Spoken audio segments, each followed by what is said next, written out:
L'exploit mérite bien une petite danse. Elles sont restées de longues minutes sur le parquet, les joueuses brestoises, envie de laisser exploser leur joie, de communier avec un public qui a fait un bruit fracassant du début à la fin. Elles se sont défaussées de la première à la 60e minute, un peu comme nous. Enfin, nous, c'était plus facile, nous, on n'était pas sur le terrain.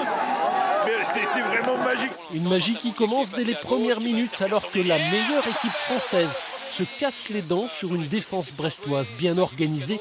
L'entraîneur messin sent déjà le piège. Dès le départ, j'ai le sentiment que le match peut prendre une autre tournure.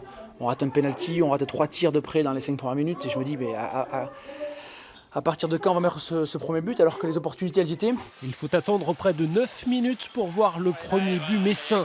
Symbole du rempart dressé par Brest, la gardienne auteure de 17 arrêts. Vu le début de match qu'on a fait et tout, j'ai vu c'est possible. Là j'ai compris que c'est possible, il y a une porte. Voilà, il faut profiter, c'est le moment. Avec un mélange de sérénité et de confiance, avec un peu de chance aussi, les Brestoises prennent les commandes. Et lorsque Metz se rebiffe, les Brestoises enchaînent 4 buts d'affilée. C'était vraiment elles les patronnes. Il ne restait plus qu'à savourer les dernières minutes. J'arrivais pas à réaliser, je me dis c'est pas possible, on y est arrivé, c'est incroyable, c'est plus qu'inimaginable, on a créé l'exploit face à la meilleure équipe de France.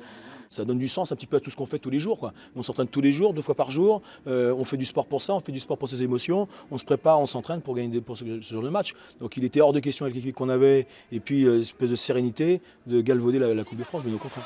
Victoire de 3 buts, Brest ira donc défier Toulon le 21 mai à Paris. Quelques-uns des 4000 spectateurs présents hier soir feront sûrement le déplacement.